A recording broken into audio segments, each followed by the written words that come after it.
ACE na TV Floripa, Canal 4. Apoio CREA, Conselho Regional de Engenharia e Agronomia, e Mútua, Caixa de Assistência dos Profissionais do CREA. Bem-vindo, telespectador internauta, ao ACE na TV Floripa, Canal 4, o programa da Associação Catarinense de Engenheiros, que hoje contempla o 2º Seminário Nacional de Redes Subterrâneas de Energia para Condomínios, que apresenta uma feira de materiais elétricos de alta tecnologia, palestras, e estamos aqui ao lado do presidente da Copel, o engenheiro eletricista Vladimir Dalef. Bem-vindo, presidente, obrigado pela presença. Na sua palestra de abertura aqui no Seminário de Redes Subterrâneas, citaste problemas estruturantes como principal responsável pela atual crise energética brasileira. Como assim estruturante? Qual é esse problema? Certo. Bom, primeiramente, Silvio, eu quero agradecer a oportunidade que você nos dá para a gente debater esse assunto importante de uma das maiores crises do setor elétrico brasileiro dos últimos anos, né? Quando a gente se refere à questão estruturante, é que muito se atribui a essa crise a questão hidrológica. Sim, que seria uma faltou questão, chuva. Exatamente, faltou chuva, e o que não é mentira, é fato. Porém, isso é uma questão conjuntural, né? Quer dizer, evidentemente que em algum momento nós teríamos uma questão hidrológica menos favorável, como tivemos na década de 50, uma seca que se prolongou 2 anos, né? Mais recentemente, em 2001, também tivemos uma questão hidrológica desfavorável, inclusive provocou racionamento de energia em grande parte do Brasil, né? É bom lembrar que o sul do Brasil não acabou aderindo à questão do racionamento, mais por uma questão de infraestrutura de transmissão, quer dizer, as usinas do sul não conseguiam mandar energia para o sudeste e com isso acabou não precisando aderir ao racionamento da época. Agora novamente tivemos um problema hidrológico desfavorável e não será a última vez. Por conta disso, que a gente atribui isso não uma questão só conjuntural da questão da chuva, quer dizer, é sabido que em algum momento a questão hidrológica não será favorável. Sim. E é estruturante porque há cerca de 15 anos mais ou menos, deixou-se de construir usinas com reservatórios. O que é isso? Quer dizer, uma usina hidrelétrica... Mas toda usina ela já não tem um reservatório? Pois é, aquilo que a gente vê, aquele lago, nem sempre é um reservatório de água. Normalmente você forma um lago para poder elevar a tomada d'água. Quer dizer, a potência ela vem da altura Ter da mais queda. pressão Exatamente. para mover a turbina. A potência que você consegue tirar daquele aproveitamento hidráulico, ele está relacionado à altura da queda, né? Sim. Se a queda não for uma queda natural, uma cachoeira, você cria essa condição. Então você faz uma barragem, alaga uma região, simplesmente para você pegar a água num ponto elevado e fazer com que isso se transforme em energia. Para que você tenha reservatório de água, você teria que ter acima da tomada da água mais uma barragem que permitisse então ter uma reserva. Quer dizer, ainda que não chova, esse nível poderá ser alterado sem que a usina deixe de gerar energia. Sim. A grande maioria das usinas que se constroem hoje no Brasil, a gente chama de usinas hidrelétricas a fio d'água, ou seja, elas operam com o fluxo normal da fluência dos rios, né? Ou seja, é uma condição hidrológica desfavorável, como essa de agora, elas param de gerar. Por conta disso, e um sistema elétrico não pode ficar à mercê simplesmente da questão hidrológica. Então você tem 2 formas, ou você acumula água com reservatórios maiores, né, que não sejam mais reservatórios, usinas a fio d'água, ou você acumula combustível, né? E o que tem sido feito agora? Quando você deixou de construir grandes reservatórios, ou reservatório que de fato usava com uma poupança de energia em forma de água, optou-se naquele momento a partir de uma matriz energética que compunha na sua matriz térmicas, né? Sim. A diesel, térmica a carvão, a gás ou mesmo nuclear através do urânio. Então, essa opção já se fez no passado. As questões ambientais inviabilizaram grandes reservatórios, encareceram demais as usinas e criaram dificuldades e riscos ambientais grandes a ponto de inviabilizar grandes investimentos. Naquele momento, há mais de 15 anos, optou-se então por uma matriz mista. E essa matriz mista de térmica, ela teria que em algum momento ser acionada. Quando que ela é acionada? Quando falta água. Certo. E olhando o ano, ao longo do ano tem um período que é de mais chuvas e um período de mais secas. Que períodos são esses?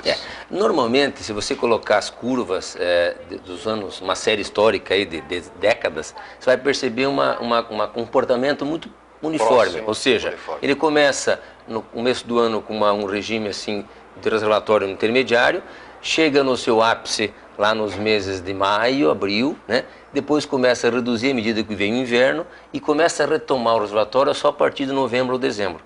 Ou seja, isso se verifica quase como um comportamento uniforme ao longo dos anos. As exceções são nos momentos de seca. Se você pegar a curva de 2001, você vai ver que não houve essa mesma modulação. Praticamente na mesma quantidade de reservatório que tinha, ficou estável ao longo do ano, o que levou a um racionamento, porque naquela época nós não tínhamos um parque térmico. Quer dizer, ruim acionar as térmicas por conta do preço. Pior é você sequer ter térmica porque você fica sem energia. Ficar sem energia. E há usinas no Brasil com esse segundo reservatório de água, essa reserva técnica? Existem? As usinas, quando foi concebido esse modelo na década de 50, se imaginava que nós, como era predominantemente hidráulico, quase que na sua totalidade, que para não ficar então exposta à questão hidrológica, se imaginava que teríamos que ter um reservatório, quer dizer, acima da tomada da água, para 2 anos. Hoje as nossas reservas de água, elas são de alguns meses, 3, 4, 5 meses. Os aproveitamentos novos estão sendo feitos agora, como Belo Monte, que é uma usina muito discutida, né, no norte do Brasil, que é muito polêmica do ponto de vista ambiental, porque acaba alagando uma área muito grande pela questão de relevo do terreno. Essa usina, quando foi concebida originalmente, ela previa uma usina com reservatório. Por questões ambientais e de custos fundiários e reservas, acabou-se optando por uma usina fia d'água. Então, apesar do seu reservatório ser grande e inundar uma grande área, é uma usina que vai operar alguns meses do ano, que são os meses onde há uma afluência de água interessante, ou seja, o regime normal e natural do rio.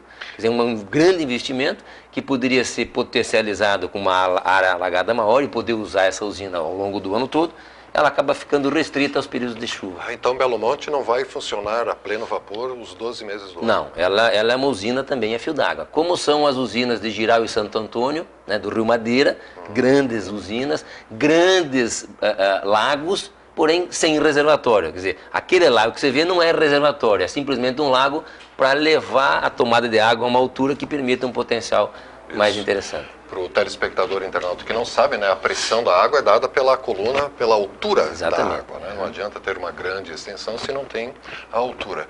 E mesmo assim o modelo energético brasileiro, que é baseado na água, é a forma mais barata ainda de se produzir energia, não é? Se veja, estudos aí apontam que apenas 1/3 do potencial hidráulico brasileiro foi explorado. 1/3. Temos muito ainda por... Nós teríamos um potencial muito grande. Porém, esse potencial acaba não sendo viabilizado na medida que se coloque impedimentos legais, impedimentos ambientais, né? E sociais que dificultam, então, em função da área que teria que ser alagada. Então, os grandes aproveitamentos, eles acabam se restringindo basicamente no norte do país, né? Onde ainda tem grandes rios, mas são áreas mais planas, não tão favoráveis a grandes empreendimentos. Agora, se você optar por pequenas centrais hidrelétricas, que a gente entende que talvez seja uma saída... As PCHs. As PCHs, exatamente, que no sul do Brasil, inclusive, tem um potencial muito grande, isso vale para Santa Catarina, Rio Grande do Sul, Paraná especificamente, né? Nós poderíamos ter um potencial muito grande, né? Com áreas não tão grandes alagadas, e é uma energia limpa, né? Quer dizer, hidrelétrica, quer dizer, o impacto que você teria é o impacto da área alagada, né? Mas não teria as emissões todas que uma térmica, evidentemente, acaba contribuindo e injetando na atmosfera. E na sua opinião, a energia eólica e até a fotovoltaica é viável? Não, é viável. Inclusive, hoje os parques eólicos têm crescido muito no Brasil, mas é bom distinguir bem a fotovoltaica, a fio d'água e a eólica são energias complementares, porque elas ficam à mercê da questão ambiental, das condições naturais. Ou seja, se você tiver uma usina a fio d'água, ou seja, sem reservatório, basta parar de chover alguns dias, ela para de gerar. Da mesma forma a dos ventos, né? E não é diferente a questão solar. Então, é importante, é uma energia que tem um crescimento já expressivo no Brasil, deve crescer muito mais, porém ela não inviabiliza ou não substitui grandes reservatórios ou térmica, que são as únicas duas que a gente chama de base, porque elas poderão funcionar independente da questão ambiental adversa em alguns períodos do ano. Então, a eólica é importante, mas ela é complementar. Complementar, né? Exatamente. E o problema é que a gente não pode armazenar energia elétrica, né? Pois é, essa é a grande dificuldade. Se tivermos baterias suficientes, quem sabe. Estamos aqui no ACE na TV Floripa, canal 4, o programa da Associação Catarinense de Engenheiros, que está realizando o segundo Seminário Nacional de Redes Subterrâneas de Energia, justamente para gerar essa discussão muito necessária aqui no Brasil. Estamos conversando com o engenheiro eletricista, né? Exatamente. Vladimir Dalef, que é o presidente da Copel, a Companhia de Energia Elétrica Paranaense, nosso estado vizinho. A Copel já não é mais uma empresa estatal, não é, presidente? Não, a Copel ainda tem o controle do estado do Paraná. A exemplo da Celesc, 51% das ações ordinárias pertencem ao governo do estado, que tem o controle da empresa. Mas apenas 70% dos ativos são... apenas 30% dos ativos são do governo do estado, ou seja, 70% dos ativos já estão pulverizados na Bolsa de Nova York, né, na Bovespa. São de terceiros. São de terceiros. Então a Copel é uma empresa que já opera na Bolsa há muito tempo e ela tem uma gestão como se privada fosse, porém o controle é do governo do estado ainda. E essa gestão privada otimizou os custos, melhorou o rendimento? Como é que ficou depois da... A Copel, apesar de ser uma empresa pública, ela não difere muito das empresas privadas, porque tem feito uma gestão, né, sempre procurando qualidade dos serviços e a sustentabilidade econômica, né? Isso tem trazido para o Paraná aí o reconhecimento da população. Só para você ter ideia, nas últimas 4 pesquisas que foram feitas em nível nacional, a Copel foi eleita a melhor do Brasil na prestação de serviço.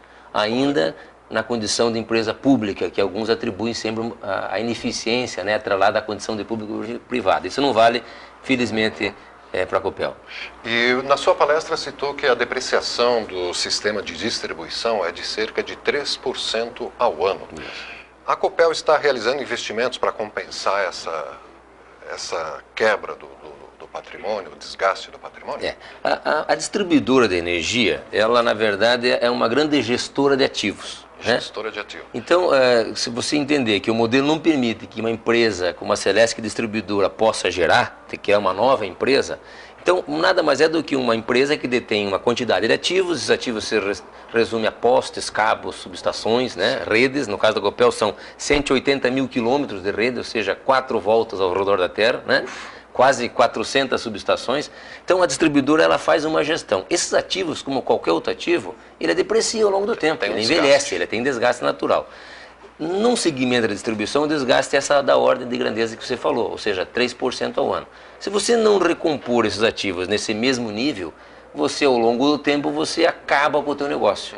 Então a distribuidora ela tem obrigatoriamente, e a tarifa inclusive nos dá recurso para isso, que é repor esse ativo pelo menos na ordem de 3%. No caso da Copel, a gente investe muito mais que isso, né? A depreciação da Copel exigiria um investimento da ordem de 300 milhões por ano. Nós investimos no ano passado 700 milhões no ano, né? Devemos repetir esse mesmo investimento este ano. Por que isso? Porque a gente tem investido em qualidade no fornecimento e o estado do Paraná, assim como Santa Catarina também, tem crescido mais do que a média nacional. O PIB do Paraná cresceu o dobro do que cresceu no Brasil. Isso exige que a gente acompanhe com infraestrutura, né, para dotar o estado de condições de atrair e manter as indústrias que têm sido instaladas no estado. Todo o estado do Paraná é coberto pela Copel? Não, praticamente dos 399 municípios do Paraná, existem 5 municípios que não pertencem à concessão à Copel, né? Tem concessão municipal e concessões privadas de grupos menores. Então, algumas poucas cidades do Paraná têm ainda concessão... 99,9%. 99%. ACE na TV Floripa, Canal 4. Apoio CREA, Conselho Regional de Engenharia e Agronomia, e Mútua, Caixa de Assistência dos Profissionais do CREA.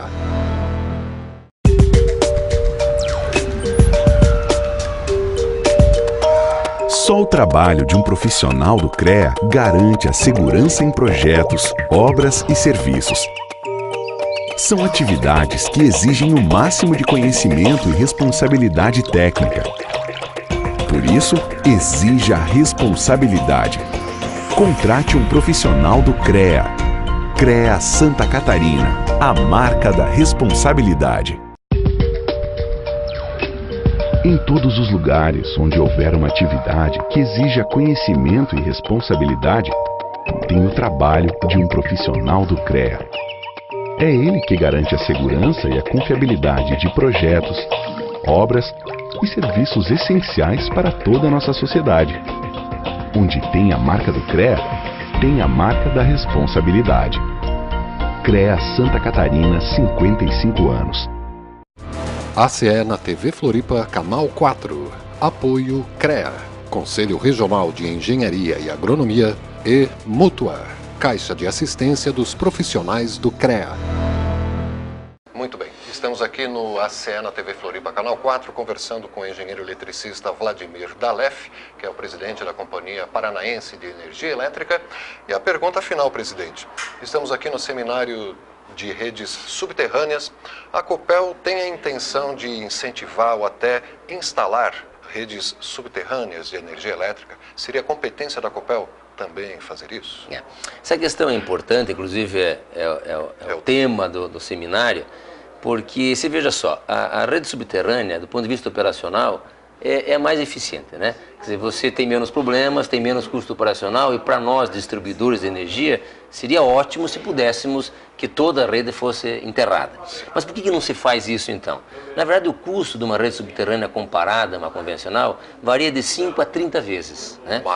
Mais caro, uma em relação à outra. E como a distribuidora ela é uma gestora de ativos, à medida que eu encareço esse ativo, eu também encareço a tarifa, porque é uma remuneração que a distribuidora tem sobre esse ativo. Enquanto a tarifa não tiver um sinal que permita que eu faça investimento, as distribuidoras não poderão fazê-lo, sob pena de não ter o retorno daquele investimento assegurado.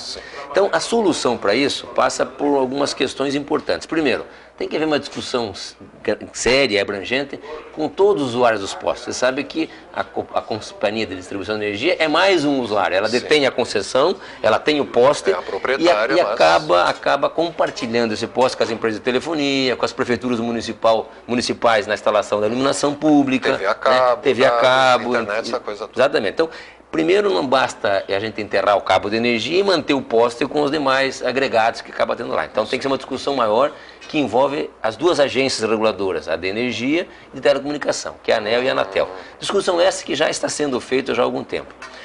A outra questão, já comentei, que é a questão do sinal tarifário que tem que ser dado. Quer dizer, é um custo e tem que saber se a população está disposta a pagar mais caro pela energia para que ela que não fique exposta. Como uma parcela significativa que se discute para que a gente possa enterrar os postes é uma questão estética, é uma discussão interessante se isso é prioridade num país que talvez tenha tantas outras carências, né? Mas o que a gente defende na Copel, e temos provocado discussão, é que a gente comece essa substituição gradativa. Por exemplo, nós estamos propondo que 5% do ativo, da base, ela possa a cada 4 anos, que é o período do ciclo tarifário das distribuidoras, ser substituído por rede subterrânea, com critérios definidos e regulados pela ANEEL. Ou seja, isso me levaria um impacto de menos de 1% no valor da tarifa, e talvez aí em décadas a gente consiga ter um sistema mais robusto e subterrâneo. Não sendo assim, daqui 100 anos vamos ter a mesma estrutura que temos agora. Sim. O presidente citou a questão estética, que é mais favorável enterrando os postes, mas há outros ganhos também com redes subterrâneas, né? Não só estéticos. Não, claro, a qualidade do fornecimento é incomparável. Quer dizer, fica mais estável? Muito mais estável. Por quê? Porque, na verdade, é o seguinte, o grande problema, o grande responsável pelas interrupções são as questões ambientais. Ou é vento, ou é chuva, ou alguma interferência de um contato externo. Sim. Se você tiver esse cabo enterrado, você elimina completamente. Só para você ter ideia, o centro de Curitiba é subterrâneo, há mais de 30 anos, né? Praticamente não existe interrupção de fornecimento. Eventualmente, quando por algum acidente há uma intervenção, né, na área subterrânea. Quer dizer, então a confiabilidade, eu diria o seguinte: se por um lado você tem uma média de 16 horas de interrupção ano num sistema convencional, no subterrâneo é de poucos minutos de interrupção anual. Então não dá dúvida que seria mais interessante. E a rede subterrânea não é suscetível a alagamentos, ou ela é toda isolada? Não, inclusive pelo contrário, as câmeras que você tem para os transformadores, eles acabam operando submerso, né? São isolados, né? Então normalmente você opera o submerso, tem bombas que tiram água e tal, mas é um sistema já preparado para poder operar uma condição adversa como essa. Muito bem, conversamos aqui no ACE na TV Floripa, Canal 4, com o engenheiro eletricista Vladimir Dalef, presidente da companhia vizinha energética, a Copel. Estamos aqui no segundo Seminário Nacional de Redes Subterrâneas de Energia e abrimos espaço para suas considerações finais, presidente. Eu agradeço a oportunidade, esse assunto realmente ele é palpitante, o setor elétrico talvez há muito tempo não estava tão frequente na mídia, né? Principalmente por conta dos aumentos tarifários que têm ocorrido aí, bem acima dos índices da inflação, né? Isso afetou Santa Catarina, Paraná e todo o Brasil, né? Índices que variam de 20% até 40% de aumento, e cujo percentual é difícil a população entender. Como é que explica isso? Então, por isso que eu insisto na questão estruturante, quer dizer, a hora que você desenha um modelo e admite que esse modelo possa usar térmicas, cujo custo de geração chegam a ser 10 vezes mais caro do custo convencional, já se admite que em algum momento essas térmicas terão que ser acionadas. E foi exatamente o que aconteceu e tem acontecido nos últimos meses aí, né? Onde as térmicas tiveram que operar em um regime muito mais frequente do que era normal, fez com que os custos de geração subissem a valores absurdos, e esse custo, infelizmente, acaba sendo repassado para os consumidores. Muito obrigado pela presença e um bom retorno a Curitiba. Obrigado pela oportunidade, um abraço. E obrigado você, telespectador internauta, pela audiência aqui no ACE na TV Floripa, Canal 4.